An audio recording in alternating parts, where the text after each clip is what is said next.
chers téléspectateurs de la grande émission Point de Vie. Tout le plaisir est pour nous de se présenter encore aujourd'hui devant vos postes téléviseurs pour cette belle émission Point de Vie. Et nous avons le privilège, Lelo Yaroyamba Pierre Kaska Sambakana, Naye Robert Alisolo, il y a polygamie et la polyandrie. Pendant 40 minutes, l'homme de Dieu aujourd'hui, il va nous expliquer sur le plan spirituel et biblique. Pierre Kaska Sambakana, shalom.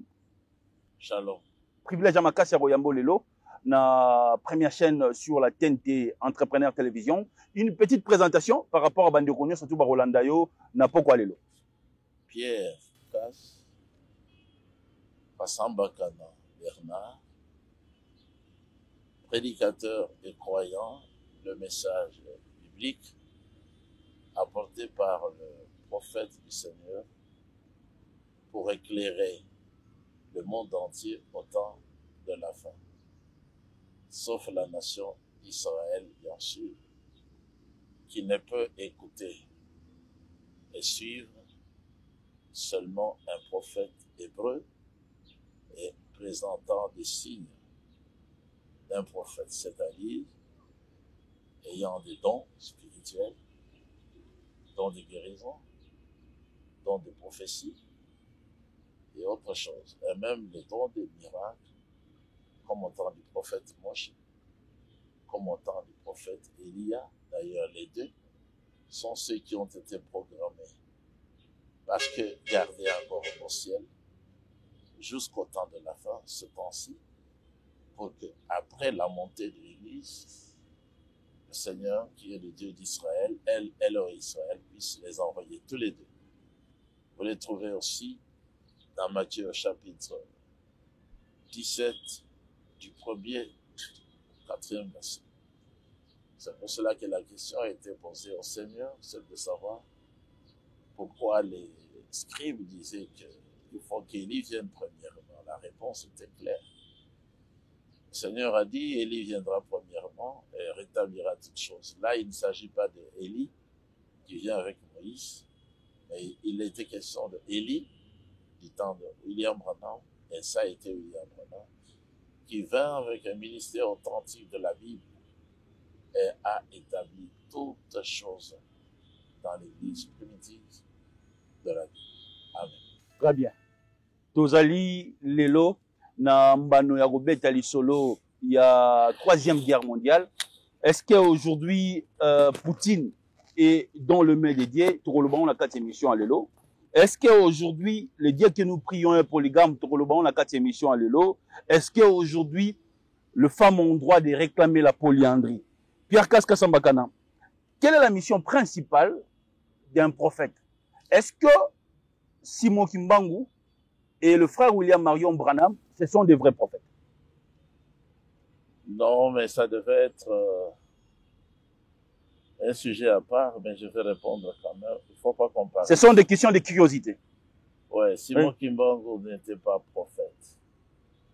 Il était juste un prédicateur dans son assemblée au Bas-Congo. C'est après sa mort que les fanatiques ont exagéré sur lui en le faisant monter alors qu'il n'est plus au rang de prophète. Il n'avait pas une doctrine ou des doctrines tirées des Saintes Écritures qui pouvaient faire qu'il soit un enseignant, parce que chaque prophète enseigne son message. Il n'a pas aussi donné de prophéties qui s'accomplissent ou qui devaient s'accomplir après lui. Il a été un simple prédicateur, très humble d'ailleurs. Et il y avait beaucoup de choses qu'il ne croyait pas. Par exemple, il a servi les Belges et l'Église catholique en ne croyant pas à la polygamie. Alors qu'au Bas-Congo, où il a travaillé, c'était la terre de polygame.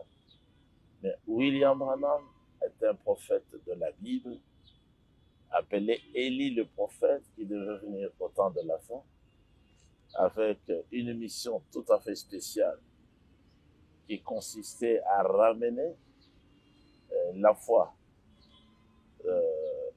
des enfants que nous sommes, à la fois des pères, les saints apôtres et les saints prophètes.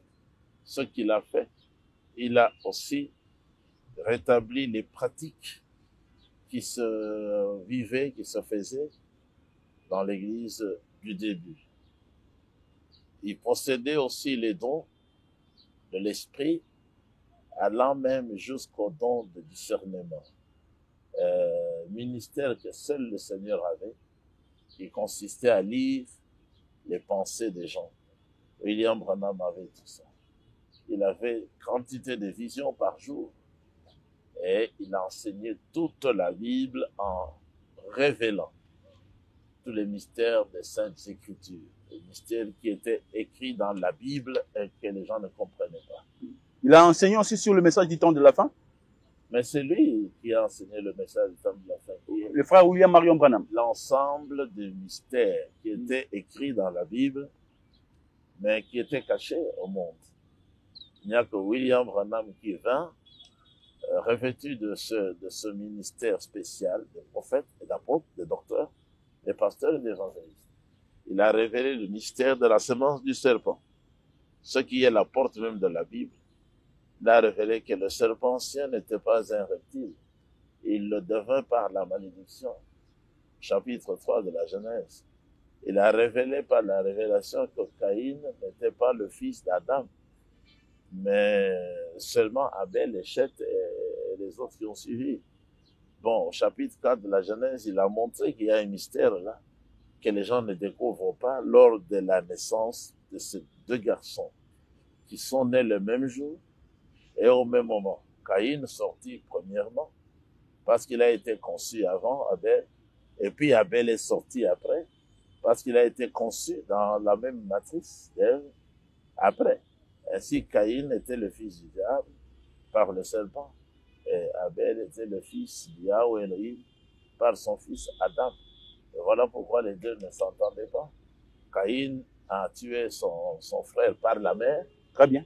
C'est la guerre que nous avons maintenant que Tchani a soulevée. Très bien. C'est une guerre scripturaire et tous ceux qui rejettent cette guerre, ils aiment la confusion. Donc, par la mer, ils étaient frères, ayant deux pères différents. Et tous ceux qui parlent de la polyandrie, qui reviennent dans la Genèse et voient bien les racines. C'est ce qu'on appelle polyandrie, qui a des rapports seulement à la naissance et non à la paternité. C'est-à-dire que c'est la femme en tant que couche, en tant que bassin, en tant que champ pour produire la récolte, elle peut recevoir en son sein plusieurs sortes de semences. Ce qui est interdit dans la Bible, ça peut prendre aussi la forme de la prostitution, ça peut prendre la forme de l'adultère, tout ce que le Seigneur interdit farouchement et strictement dans les Saintes Écritures, se résume dans ce qu'on appelle polyandrie. Donc la femme peut donner seulement les naissances à des enfants qui n'appartiennent pas au même homme. Très bien. C'est un péché grave. Parce que Fungoli Libokengo, dans Golingato Zala, un peu bilingue. Donc na kati ya Bible o simbilelo, Nzambe azopekisa polyandrie, mais azopesa nzela na polygamie. Nzambe banda Genèse 3. Eloko ekitisaki ye na se. Po ajuge Adam, ajuge nyoka, akomisa ye nyoka ya korampe, konguluma, akomisa zemi ya mwasi nyonso na pasi, alakela mabele mabe, ezalaki vie ya bosoto ya polyandrie na lopoto, c'est-à-dire mwasi moko azali kokotisa na kati na ye mimboto ya bato ebele. Na ebandeli mwasi azalaki moko, bamibali babale, ya moyibi nyoka na ya malamu Adam. Mais Adam esengelaki te ayokela lisusu mwasi na ye mpo andima polyandrie. Yango wana nkolo punir nyoka, asali ye azala na se place alalaki, parce que asalaki lisumu na kolala, azala pe lokola mosakoli Branham alobi na forme na ye ya lelo ya nyoka, ezali forme ya sexe ya mobali. Nde esika wana na eloko wana nde esalaki lisumu ya yebande ezali mystère Mm. kaka mosakoli bana mde afongolia Alors, lelo mokili ekufi pour la polyandrie. Mokili ekufi ezali modi liwa maladie ba infirmité nyonso ya mabe eyaki na nzela ya mwasi polyandre. Polyandre c'est-à-dire andimaki kobota na bato ebele ye moko Ève. Mais polygamie ezali nde correction remède kisi oyo nkolo atie mpona kokorige likambo wana azongisi mobali na bokonzi na ye. Amen. Alobi yo mobali nde okoki kozala na bilanga ebele. Très bien. Yo ozali moloni okoki kolona momboto na yo na elanga oyo na elanga oyo na elanga oyo momboto na yo ekozala moko bana bakokokana. Mais mwasi ata soki mwasi azali ndumba ezali kaka polyandrie na forme mosusu. Donc prostitution égale polyandrie. Ezali polyandrie sur le plan formel.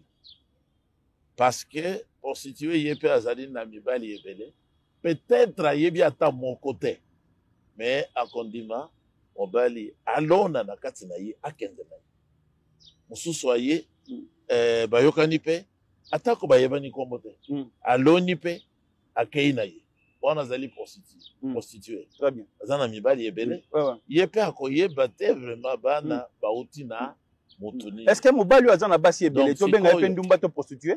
Sikoyo na polyandrie ezali mwasi azali na ndako na ye nde azofuta bato bakoma bamibali na ye bazala lokola bana ya mosala na ye ye nde aza kopesa dot akomi mobali na ye apesi dot ya mibali mobali na ye azali bato ye mwasi akangi bango lokola bazoba mibali oyo baza na mibali ebele baza na mwasi moko baza bazoba te mobali te ezali nde mwasi nde azali na mibali. Na polyandrie ezali mobali te ezali mibali te bazali na mwasi moko te ezali mwasi azali mibali ebele nde azali mokonzi na bango. Très bien. Mibali wana bazali ba mibali ya penza mibali te parce que bazali na bokambami pe na nguya ya mwasi bazali bato na ye ya mosala. Très bien. Donc eloko ebomi mboka lelo depuis ebandeli ya mokili ezali nde lisumu ya polyandrie. Ezali lisumu wana ya polyandrie. Très bien. Ève azalaki polyandre. Très bien. Bandeko bokolanda biso à travers les ondes robenga biso bien rekomela biso sur WhatsApp plus 243 90 14 63 575 tozoloba lelo toyambi pasteur Pierre Kaska Sambakana azali représentant église primitive à travers la République démocratique du Congo. Je pense que tozolanda na bokebi nyonso tu alobi ne bandeli ya mokili mboka ekufi likolo ya polyandrie parce que Ève asangisaka mibali yango papa asangisaka mibali nyoka. Très bien. Kosaki ye andimi ye ayebisi ye makambo ya kobota nyoka nyoka akei koyebisa yango na Adam oyo ayebaki nanu nzoto na ye te. Très bien. Eve akomi nde mokonzi alakisi Adam ndenge basalaka mpona kobota. Très bien. Kolo asilikaki makasi apunir amodire Eve amodire nyoka mpona Adam amodire ye te amodire mabele mpona nini parce que andimaki kozala mobali ya mwasi azalaki deja na mwasi mobali. Très bien. Soki mwasi aza deja na mobali mobali mosusu akoki koya pe esika wana te soki aye ekomi polyandrie. Très bien. yango wana nkolo alobi na Adamu mpona nini yo oyokeli mwasi na ye okai koyokela ye. Toloba mwasi oyo aza divorcé akoki obala te. Mwasi divorcé aussi longtemps que mobali na ye azali na bomoi akangami na mobali wana wana ezali na Romains chapitre 7. Très bien. 1 Corinthiens chapitre 7 verset 39 loba soki mobali akufi nde mwasi s'est séparé akangolami na singa ouais. la loi. Très bien. Akomi libre po abala lisusu mais abala kaka na kati ya nkolo. Très bien. Très bien. Quelle différence y a-t-il entre la polygamie et la polyandrie? Différence ezali parce que polygamie ezali kisi, ezali mobeko, ezali nzambe. La polygamie. Polygamie ezali nzambe parce qu'il y a nde ezali mokili. Ezali polygamie. Très bien. Comme mina Esaïe 35, mokeli na yo, yende mobali na yo ya libala. Donc, nkolo ye moko azali mobali ya batu nyonso. Mais abengaka moko na tango na ye, ou bien baike na tango na bango lokola Israël mboka mobimba ezali mwasi na ye. Pona Israël akobianga bango ensemble. Lokola mwasi na ye ya libala, ya liboso, Agar. Mais pona biso azobenga moko na tango na ye. Ezali libala, ezali esantu, ezali juste, ezali pole. Mais polyandrie nde molili, ezali Satan, ezali bozoba, ezali botuki ensemble, ezali la sorcellerie. Sorcellerie. Ouais. Polyandrie ezali kaka. Pour moi, c'est la polyandre. Singeli yango la sorcière. Très bien. Donc moi, sur d'autres temps, mon ami Bal et Belen Doki. Azali ndoki parce que batambo la na butus. Ouais. Basi andomba. Bamona na kamingi na moite. Ouais. So ki batu bagay ko la nde tango wana bango babi. Bagay ko lukani. Bagay ko lukami bali. Très bien. O bakomisa mibali wana batu na bango ya butu bako tsabaona kindoki. Yango na nzambe kolo na mibeko na ya alobi okosala kindumba te. Parce que soki osali atake bana na yo bayekola mosala ya kindumba, prostitution, makambo mingi ya mabe kokota, crime ekokota na mboka. Batu bakobomana pona ata guerre ya minene nation contre nation mosusu euta kaka pona mwasi ya pona mwasi bato bazowela mwasi. Effect toloba na bosembo nyonso. Donc nzamba bomi mokilo likola kindumba o le na jardin d'Eden. Oui, dans na kata jardin d'Eden ezaki nde acte sexuel de salamaki na jardin d'Eden na elanga wana ya Eden. Oui. Lisumu oyo baike bayebite ezaki mystère. Ezalaki nde lisumu ya kindumba mwasi ya mutu Adam bazuye na mutu mususu oyo azalaki mobali na ete. Ezalaki polyandre parce que basangisaki mibale na nyoka oyo akokanaki na mutu wango azalaki Adam. Très bien. Na Adam ye moko ayesima lokola mopaya alors que yende kolo ya mwasi wana. Donc nkolo asilikaki à maudire mabele mobile.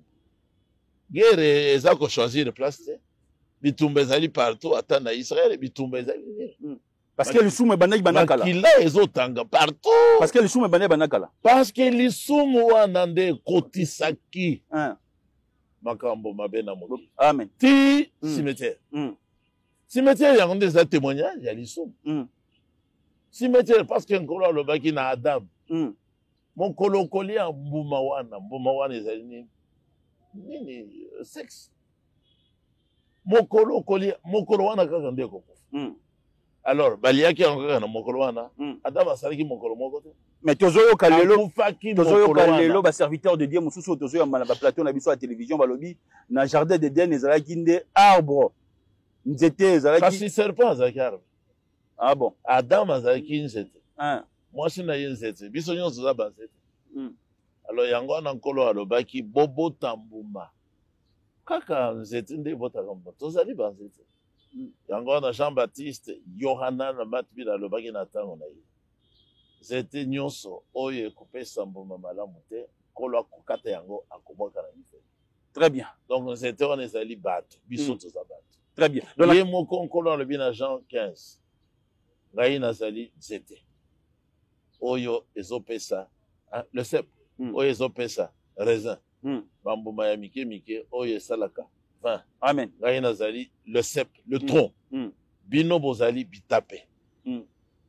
Alors na tie bino po bobota mbuma. Bobota mbuma. Très bien. Mbuma na bino eumela. Très bien. mais étape nyonso et kangami nangai zete ya réserve oyo ezali kopesa mbuma kobota mbuma te tata nangai azokata yango ekokauka allez ici akataki ba catholique akataki ba missionnaire ba méthodiste finalement kati ba pentecôtiste yango nazomona ministère de l'éveil ministère des agades dans la solution te bango bakata bango bakwende na se bazaka liso na bible très bien bandeko bozolanda biso tozali lelo na République démocratique du Congo tozali liboso à parler du peuple et pas wapi toyambi Pierre Kasambakano azo défendre message ya temps de la fin alobi mobile esengeli azala na basi ebele wana euti na et pas nzambe yemo ainsi dit le Seigneur très bien 2 Samuel très bien mobile esengeli abala basi ebele parce que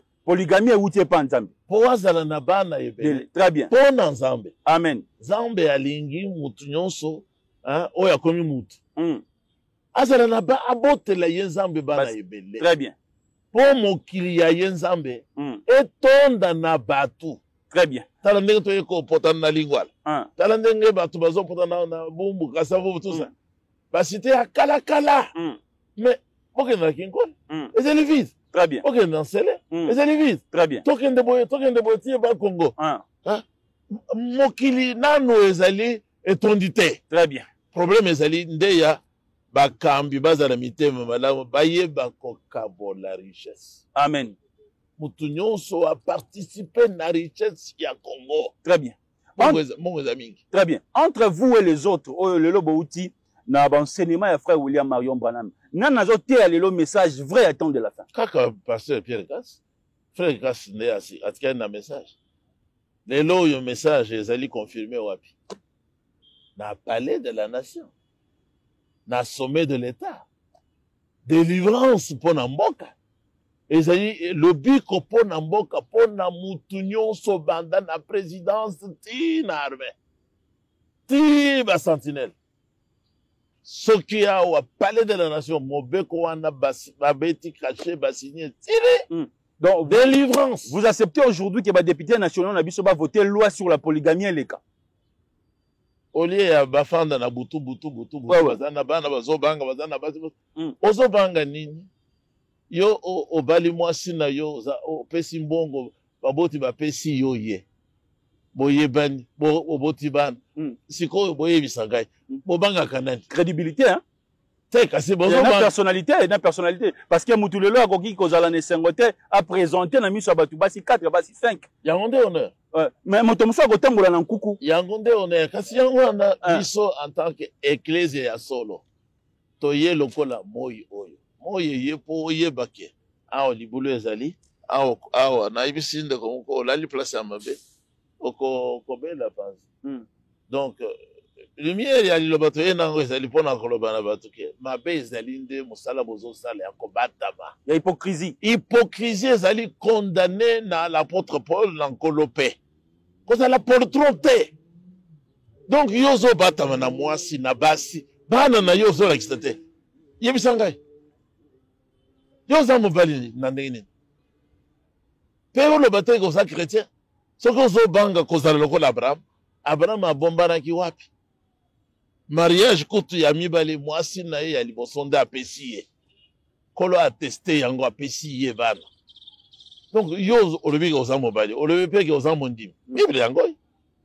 bible epekisi te libala ya basi ebele mpona motu moko epekisa te moto mosusu azobanga jalousie zuwa est ce que nzambe abangaka jalousie nzambe abangaka jalousie te alobi nde bocombattre jalousie parce que ezali œuvre ya nzoto jalousie eza malamu te bapesi ndeko na yo ministère omoni ke nkolo atomboli ye oza jaloux mpona nini jalousie ezali nani kaini jalousie euti wapi na tata na ye nani nyoka mokambi ya nyoka nani le diable jalousie eza nini ezali diable nkolo alobi kozala na jalousie te yango wana alobi kolola mwasi ya ndeko na yo te ezala ndako na ye ezala mutuka na ye ezala cheval na ye kolola yango te merci Pierre Casse, guerre ya Russie na ozoleka lelo na Ukraine.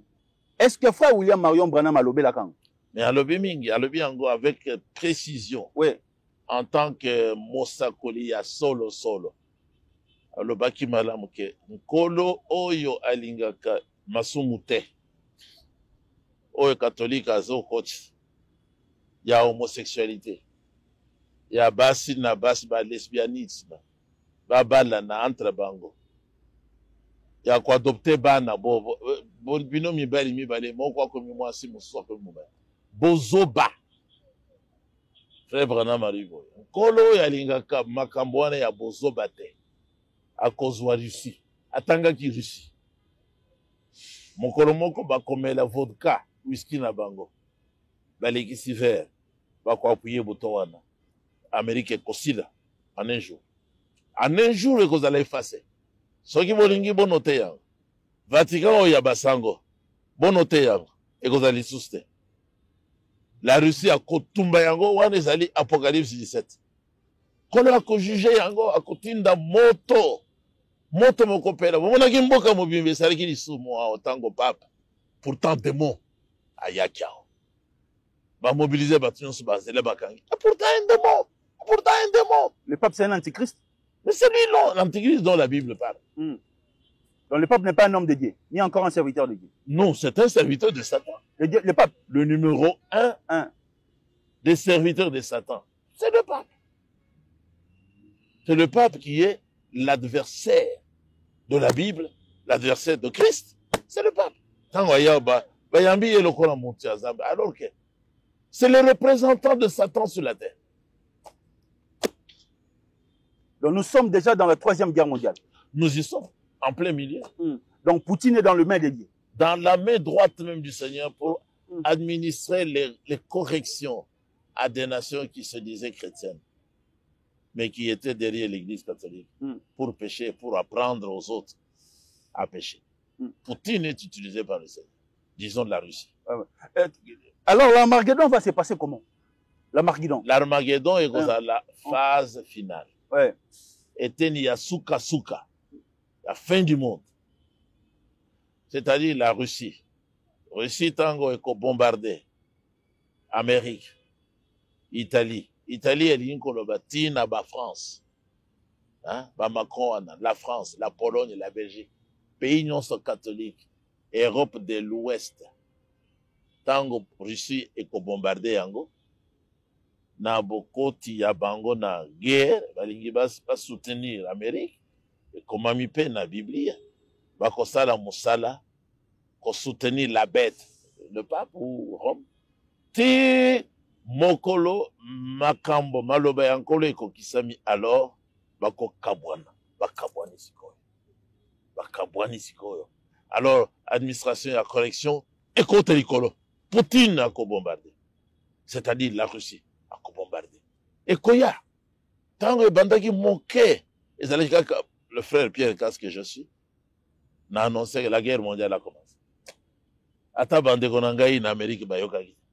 Ba mususu ba relié bango ba suivi, ba suivre bazana Côte d'Ivoire. Ba tikali na son. Ba monique zo ngana lobaki e cause la guerre mokusete. Et cause à la guerre, il y a Bamboula, parce que Yangonde, ils ont même la fin du monde. Yango. Alors, si quoi tango, opération, on est ici, les Amériques, Europe de l'Ouest, catholique, alors, Russie a recruté, les pays arabes, surtout en Afrique. On a quitté récemment les pays africains de président. Même les Congolais, ils ont na Russie. Ça va. Il y a tout que Poutine soutenir Bissot. Ça c'est bien. Ouais. Mais Bayeba, dans le président, tango Poutine a koloba sikoyo, na kei na Israël, pour na kodonte pe Israël, président de Congo, tu sais qu'il dit allons. Parce que Zacharie 14 est le Bible. Tango bakoya bakota kuna na nord. Pona koya lokona bazako envahir le pays. Ah, arrête. M'appeler. la terre est ensemble. Israël. Alors, mokolo wana kanda ekomatangai na zolo. Nakomitalisa ndenge nazali komitalisa na tango ya David, na tango ya Saul, na guerre ya liboso. Nakomitalisa. Nakobundisa mabota nyonso wana ekoya contre mon pays. Congo ezala te. Ngai yo nazo prophétiser. Président ayokaka ngai. Ayokaka prophétie oyo. Sinon, ngora ko combattre yo président na mboka na biso. Alors nazo pesa yo mayele lelo benga Poutine, benga Russie, tous allez d'accord. Et moi j'ai même parlé avant vous. Vous êtes obligés de le faire pour que le pays soit respecté. Et puis c'est fini. Tango bakozwa marche à kokende kobunisa Israël, on se retire. Zacharie 14 ezali clair. Nakobundisa mabota wana nyonso oye yaki ko attaquer mboka na ngai. Amen. Le peuple na ngai. Amen. Mais nakopesa bokonzi na peuple na ngai. Donc la wanande millénium oyo toyoka ebandi. Très bien. Wanande le règne du Seigneur sur la terre ebandi. Mais wapi à partir ya Israël wapi na Megiddo. Megiddo elingi koloba vallée ya Megiddo. Megiddo ezali place le roi Shlomo, l'homme qui avait 1000 femmes, habitait, il faisait garder ses chars pour la guerre. Merci. On va laisser la parole à pasteur Pierre Kaskasambakana. Cela veut dire que l'Amérique sera effacée, même le Vatican aussi. C'est écrit dans Malachie chapitre 4. Très bien. Du premier verset au 5e verset. Très bien. C'est ça le jour du Seigneur. Très bien. Le jour du Seigneur, le jour de feu. Très bien. Il sera ténèbres et non lumière. Très bien. Donc, toutes les personnes hautaines et méchantes seront comme du chaume. Je dis que le président, c'est là-bas au stade. Amen. Qu'il avait prié pour appeler le Seigneur afin qu'il vienne ici régner. Je vous révèle que le Seigneur, il est la parole. Maintenant, la parole du Seigneur a envoyé 2 ou 3 lois à l'Assemblée nationale. À l'Assemblée nationale pour être discutées. Tous les Congolais doivent influencer le Parlement à choisir l'existence du Seigneur dans notre pays. L'existence du Seigneur, c'est la polygamie. Oui. La polygamie. Merci. Et la loi sur le chef. Merci. Ne jouez pas. Très bien. Ne mettez ni femme ni un étranger. Donc, le jour où le Congo aura un président de la République France, cela veut dire la malédiction contre Namboka. Bien sûr, parce que le Seigneur sera rejeté. Amen. Quand vous rejetez le Seigneur, vous attirez sur vous la malédiction et la mort. Très bien. Nous sommes arrivés à la fin. Nous place aux Alaki au tali émission. Yoka. Simon Kimba, n'était pas un prophète, il était un envoyé de Dieu. Nous avons qu'un seul prophète. Non. Il était un prédicateur. Un simple prédicateur. Simon Kimbangu. Il n'était pas prophète. Il n'était pas prophète. Merci. Bolanda Gibiso na boke binyo surtout, tozali na République démocratique du Congo, entrepreneur télévision, Maya Sika. Maya Sika yango yeye, une émission en Sika, point de vie. Au bandon noté, parce que nous avons le privilège de dire quelle est la vérité. Restez scotchés et cimentés à travers notre programme. Un grand merci à l'équipe technique, depuis le DG jusqu'à Namuta Souka. Ciao.